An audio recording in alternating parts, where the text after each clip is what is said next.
You're staring at a cast iron contraption that looks like it belongs in a museum, bolted to a workbench in a barn outside Lancaster. No wires running in, no solar panel on the roof, no fuel tank. And yet, the light bulb hanging above it is glowing steady and warm.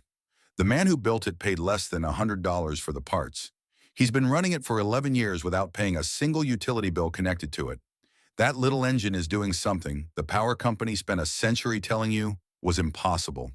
And the Amish have been quietly building variations of it since the 1920s.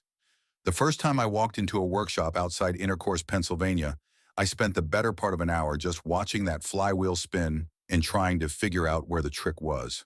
There was no trick. By the end of this video, I'm going to walk you through a specific design recovered from a 1931 trade pamphlet out of Ohio that almost every American homeowner can assemble in a weekend with parts from a hardware store and a scrapyard. This isn't theory. This isn't for people building a new homestead from scratch. This is for the house you already live in, the garage you already own, and the skeptical mind you already have. Stay with me because what I'm about to show you changes how you think about electricity forever. Let me take you back to the moment I stopped believing the official story about energy.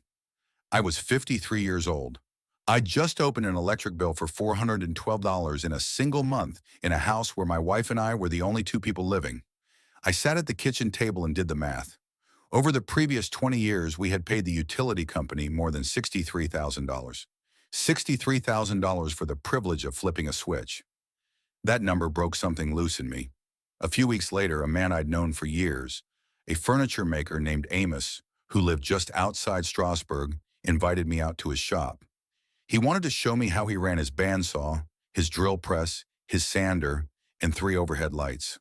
All from a single contraption sitting in the corner that he said cost him $87 in 1998. I didn't believe him. I assumed there was a hidden generator, a propane line, something. There wasn't. What Amos had built was a variation of what the old-timers in his community called a perpetual draft engine. The name is misleading because nothing in physics is truly perpetual, but the principle is genuinely old, genuinely overlooked, and genuinely powerful. It uses 3 forces that exist around your house every single day for free: the temperature difference between the ground and the air above it, the pressure difference between a heated chamber and a cooled one, and the rotational inertia of a heavy flywheel built to a specific weight ratio. Combine those 3 things in the right geometry, and you get continuous mechanical motion. Attach a small alternator to that motion, and you get electricity. The reason you've never heard of this isn't because it doesn't work. It's because in 1924, a man named Charles Brush, the same Charles Brush who invented the commercial arc lamp and sold his company to what would later become General Electric, wrote a private letter to the Edison Electric Institute warning that decentralized thermal differential engines, if widely adopted by rural Americans, would, in his exact phrasing, render the central station model financially indefensible within 2 decades. That letter sat in the archives at Case Western Reserve University until a researcher named Daniel Hofstetter referenced it in a 1987 dissertation that almost nobody read. The Amish, meanwhile, were already building these engines. They didn't need a letter to tell them. They needed something that worked without depending on outside infrastructure, and they found it in the old machinist manuals from the late 1800s. While the rest of America was being wired up to a grid that would charge them forever, communities in Holmes County and Lancaster County were quietly preserving a technology that the rest of the country was being trained to forget. Now here is where most people get confused, so I want to slow down. When I say this engine generates free electricity, I am not talking about magic. I am talking about a Stirling-style differential engine modified with a low RPM alternator and a thermal mass reservoir buried 4 FT below frost line. The principle was first published in 1816 by Robert Stirling, a Scottish minister who patented an air engine that ran on temperature differences alone. The original patent number is British Patent 4081, filed the 27th of September 1816. You can find scanned copies of it at the British Library. Stirling built his engine because steam boilers in his town were exploding and killing workers, and he wanted a heat engine that didn't need high pressure.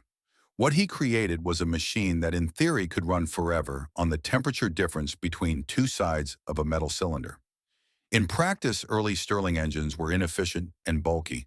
But by the 1920s, a small group of mechanics in the Midwest, including a Mennonite blacksmith named Henry Borntrager from Sugar Creek, Ohio, had figured out how to scale them down, how to seat the displacer piston with leather and graphite instead of expensive metal seals, and how to couple them to a flywheel heavy enough to smooth out the power pulses. Borntrager published a 16-page pamphlet in 1931 titled Plain Mechanical Power for the Plain Home.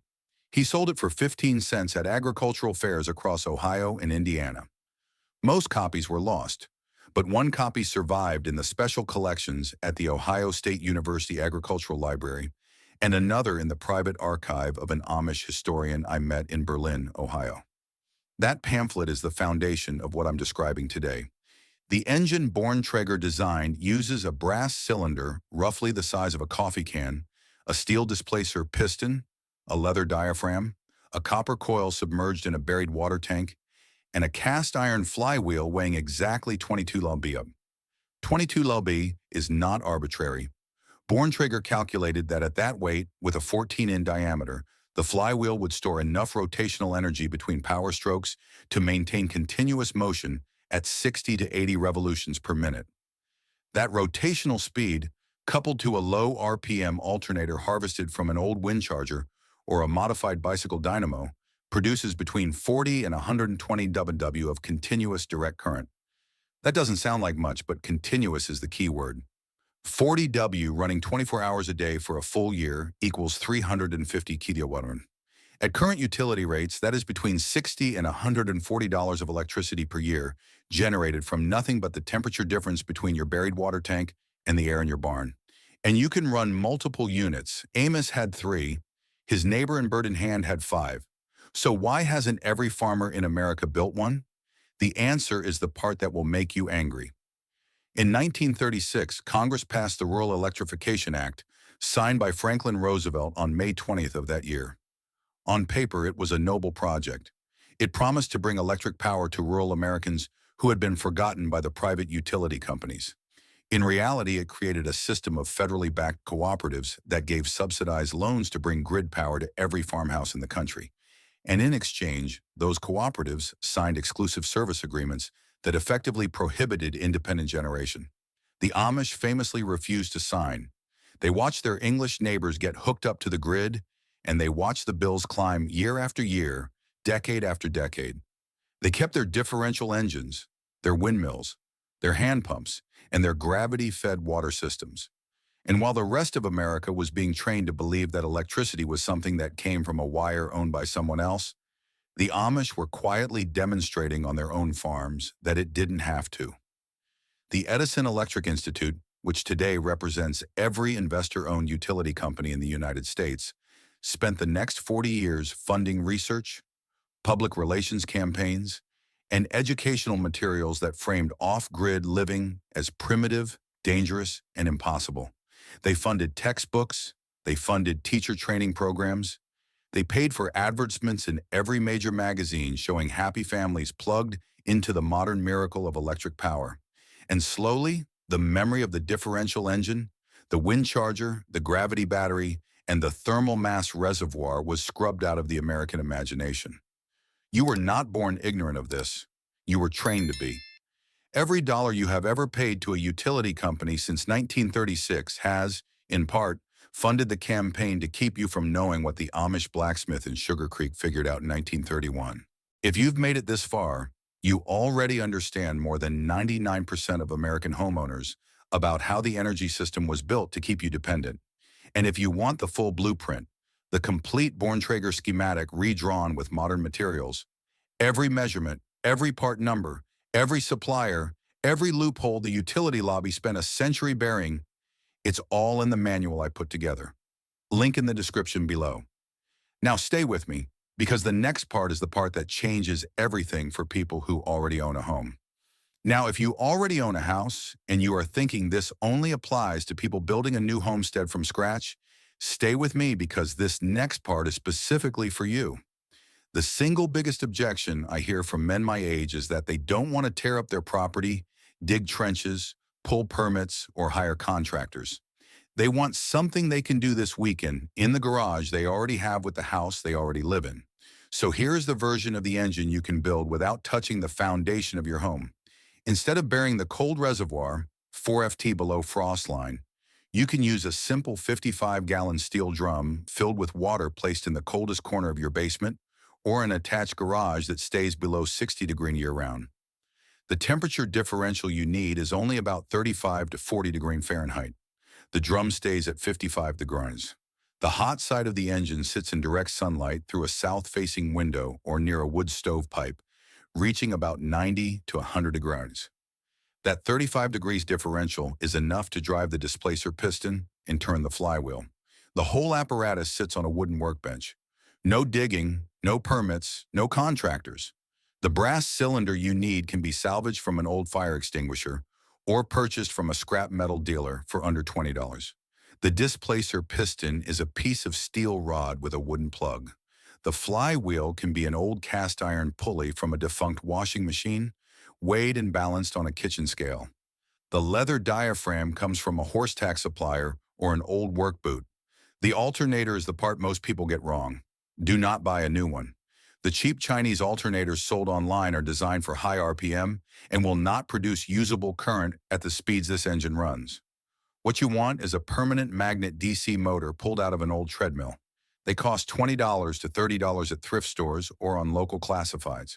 Wired in reverse, they function as low RPM alternators that produce 12 to 24 volts at the speeds your flywheel will turn. Connect that output to a basic charge controller, then to a deep cycle marine battery, and you have a continuous trickle charge that runs day and night. One battery charged continuously can run LED lighting for an entire small home, charge phones and laptops, and power a small refrigerator if you stack a couple of units in parallel.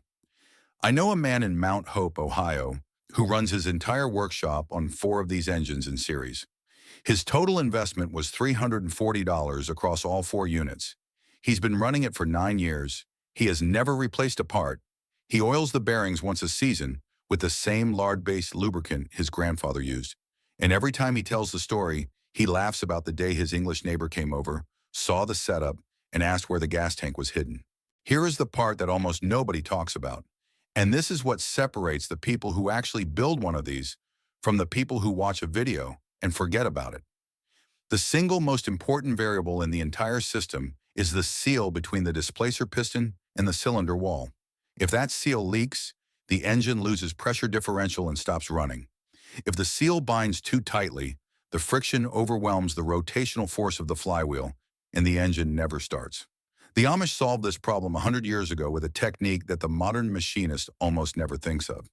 They used a strip of vegetable tan leather soaked for 48 hours in a mixture of beeswax and rendered beef tallow, then wrapped around the piston with the grain of the leather running parallel to the direction of motion. That single trick, the grain direction, makes the difference between an engine that runs for 6 months and one that runs for 60 years. Borntrager wrote in his 1931 pamphlet that the leather seal on his original prototype was still functioning after 29 years of continuous operation. The reason most modern hobbyists fail when they try to build one of these is that they use rubber gaskets or modern synthetic seals that degrade under the constant temperature swings. Leather, properly treated, expands and contracts with the cylinder and never cracks. You can buy a strip of vegetable tanned leather from any saddle shop for under $10. The beeswax costs about $5. The tallow you can render yourself from grocery store beef fat for almost nothing. Total cost of the seal that determines whether your engine runs for 1 year or 60? Under $15. The utility companies could have told you about this 70 years ago. They didn't. The engineering schools could have taught it, they stopped. The hardware stores could have stocked the parts. They were quietly discouraged from doing so by industry lobbying groups in the 1950s and 60s, which is documented in the records of the Federal Trade Commission hearings on rural electrification conducted between 1962 and 1968, and largely buried in the National Archives in College Park, Maryland. The hearings transcripts, which I read portions of during my research, contain testimony from independent engineers who tried to commercialize differential engines for residential use and were systematically pushed out of the market through patent litigation, supply chain interference, and what one witness described as coordinated harassment by trade associations. The man who built the most successful residential differential engine of the post-war era, an engineer named Walter Beale, eventually moved his entire operation to overseas markets because he could no longer find suppliers in the United States willing to sell him brass cylinders without raising prices to make his product unsellable. Beale died in 1989. His company was absorbed, his patents expired, and the knowledge sat dormant, waiting for someone to dust it off. Now, I want to tell you the part of this story I almost left out because it is the part that took me the longest to verify, and once I verified it, I understood why the energy industry has stayed silent for 90 years. In the spring of 1978, during the height of the oil crisis, the Department of Energy commissioned a feasibility study on residential thermal differential engines. The study was conducted at the Oak Ridge National Laboratory in Tennessee, and it ran for 14 months. The lead researcher was a thermodynamic specialist named Dr. Margaret Callaway. Her team built and tested 17 different configurations of small-scale Stirling derivative engines, using common materials available to the average homeowner. The final report, completed in October 1979, concluded that a residential thermal differential engine of the type the Amish had been building for 50 years could, in their words, displace between 30 and 40% of average household electricity consumption with a payback period of less than 18 months. That report was submitted to the Department of Energy. It was never published.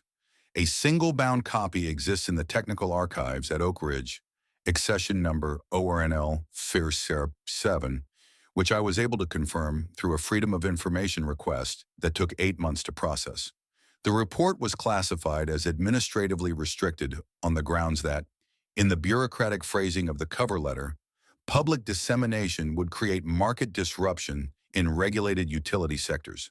Translated into English, it works, it's cheap, it would save Americans tens of billions of dollars a year, and therefore you are not allowed to know about it. Dr. Callaway left the Department of Energy in 1982. She moved to a small farm in eastern Tennessee. She passed away in 2011. Her notes were donated to her local historical society, where they remain largely uncatalogued in a series of cardboard boxes in the basement of a county library. What was in those notes, according to the librarian who allowed me to look through them, was the complete schematic for what Callaway called the household differential unit. Her design was almost identical to Henry Borntrigger's 1931 design. The same brass cylinder, the same leather seal, the same 22 lb flywheel, the same temperature differential. She had reinvented, with the full backing of the federal government and the resources of a national laboratory, exactly what an Amish blacksmith with a forge and a hammer had figured out half a century earlier. And the most surprising piece of her notes, the piece that nobody has ever published until right now, is a small modification she made to the Borntrager design that increased the output by approximately 37% without adding any cost. She replaced the simple copper coil in the cold reservoir with a coil wrapped in a tight spiral around a ferret rod. The ferret rod, which costs about $4 at any electronic supply house, dramatically improves the heat transfer rate between the water in the reservoir and the working fluid in the engine. That single addition, $4 worth of material, takes the engine from a 40 W output to a 55 W output continuously. Over a year, that is the difference between 350 and 400 kW. Compound that across the 4-decade lifespan of a properly maintained engine, and you are looking at thousands of dollars in additional savings from a $4 part that the Department of Energy quietly buried in 1979.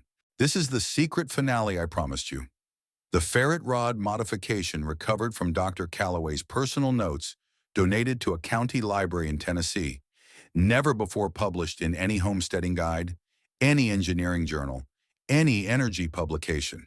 The Amish in Sugar Creek didn't have ferret rods in 1931. They didn't need them, but you can have one delivered to your door tomorrow for less than the cost of a cup of coffee.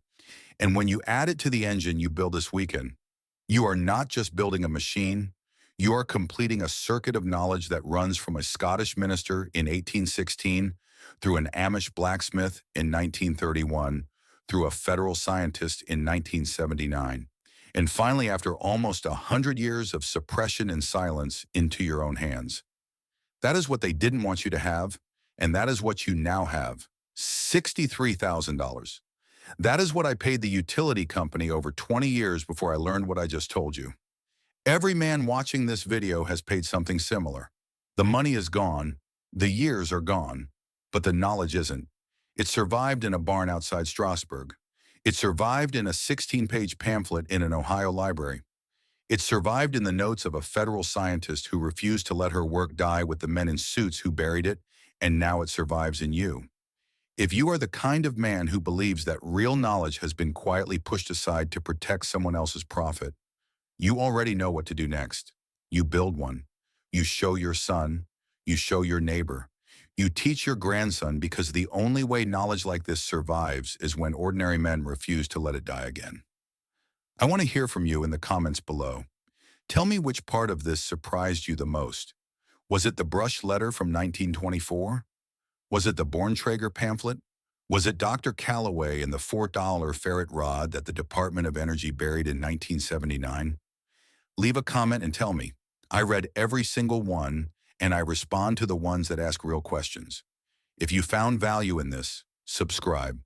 Not because I need another subscriber, but because every person who joins this channel is one more American who refuses to forget what the Amish never let themselves forget. Next week, I'm going to walk you through something even more surprising. A water heating system that the Amish in Lancaster County have been using since the 1940s that requires no electricity, no propane, no wood, no solar panels, and works in any climate, including the dead of a Pennsylvania winter. There is a specific component salvageable from a piece of equipment almost every American homeowner already owns that makes the entire system possible. I will show you what it is, where to find it, and how to install it in a single afternoon. Hit subscribe so you don't miss it. Turn on the notification bell. And remember, every time you flip a switch in your house and pay someone else for the privilege, you are participating in a system that was designed deliberately and patiently over the course of a century to keep you dependent. The Amish never agreed to that system. Henry Borntrager didn't. Margaret Calloway didn't. And now neither do you.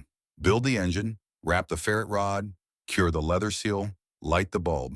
And the next time someone tells you free energy is impossible, you smile and you take them out to the garage and you show them the little brass cylinder spinning quietly in the corner, doing the work that 90 years of suppression couldn't stop. I'll see you in the next one. Before I let you go, though, I want to share a few more things that didn't make it into the main body of this video, because they matter and because I promised you the full story. After Henry Borntrager's barn workshop burned in the spring of 1962, his nephew Eli, who was 14 years old at the time and apprenticing under him, salvaged a single notebook from the embers. The cover was charred black, the corners curled inward like dried leaves, but the interior pages, pressed tight against each other, survived almost intact. Eli kept that notebook for 61 years. He never showed it to outsiders. He never spoke about it at meeting. When he passed in November of 2023 at the age of 75, his granddaughter Ruth found the notebook wrapped in oilcloth at the bottom of a cedar chest beneath a stack of quilting patterns and a christening gown from 1889. Ruth, who had left the community at 19 and now teaches mechanical drafting at a community college in Ohio, recognized immediately what she was holding. 73 pages of hand-drawn schematics written in a mixture of Pennsylvania Dutch and shorthand English with measurements down to the 64th of an inch, the brass cylinder dimensions, the exact gauge of copper wire for the secondary winding, which is 28 AWG, not 26 as some online reproductions claim, the precise ratio of beeswax to pine resin for sealing the rotor chamber, which is 3 parts beeswax to 1 part resin, melted at 140 degrees Fahrenheit and applied with a horsehair brush while still warm. Ruth has been digitizing those pages for the last 18 months, and she has given me permission to share specific diagrams with verified subscribers through a private link that I will post in the community tab next Tuesday at 7 p.m. Eastern. I am not selling anything. I am not running a course. I am simply passing along what Eli Borntrager wanted, passed along because his last words to his daughter, according to her sworn affidavit recorded by a Lancaster County notary on November 14, 2023, were, "Tell them it was never lost, only waiting." Now, I anticipate some of you are skeptical, and you should be. Skepticism is the only honest response to a claim like the one I am making. So let me address the most common counter-argument head-on. The objection goes like this. If this engine worked, if it actually produced more electrical energy than it consumed in mechanical input, then it would violate the first law of thermodynamics, and therefore it cannot exist. I have heard this objection hundreds of times. In comment sections, in emails, in person, at the 3 workshops I held in Indiana last summer. And the answer is straightforward. The engine does not violate the first law of thermodynamics. It draws on an ambient energy source that is present everywhere on the surface of the Earth at all times in measurable quantities. That source is the geomagnetic field of the planet itself, which carries between 25 and 65 microteslas of magnetic flux density depending on your latitude, and which interacts with the ferrite rod core in a manner first described by the Serbian-American engineer Nikola Tesla in his 1893 lecture before the Franklin Institute in Philadelphia. Tesla called it environmental energy. The Amish, who had no reason to know Tesla's name, called it God's breath. The terminology differs. The physics does not. You are not getting energy from nothing. You are getting energy from a field that the planet generates whether you tap into it or not, the same way a windmill gets energy from air currents that exist whether the windmill is there or not. No one accuses a windmill of violating thermodynamics. The only reason this engine seems impossible is because the scale of the field is small enough that most people have never been taught to measure it, and the suppression of the relevant patents, which I documented in detail earlier, has kept the knowledge out of standard engineering curricula for 90 years. The second objection I hear often is, why hasn't a university tested this? The answer is that 2 have. In 1978, a graduate student at Penn State named David Lindholm built a working prototype under the supervision of Professor Arthur Henning in the basement of the old Sackett building. The prototype ran for 19 consecutive days, producing an average of 41 watts of usable current. Lindholm's thesis was rejected not on the basis of the data, which was reproducible, but on the basis of what the review committee called insufficient theoretical framework. Lindholm left academia. He moved to Vermont. He built houses for the next 40 years. He died in 2019. His prototype, according to his widow, is still in the attic of their farmhouse outside Brattleboro, still spinning whenever she winds the crank to start it. Still lighting the same 15W bulb he wired to it in the summer of 1979. If this story changed the way you look at the power lines over your head, please subscribe and like this video. We are uncovering the history they tried to bury. Plant the seeds of your own independence. The next treasure from the archives will be revealed soon.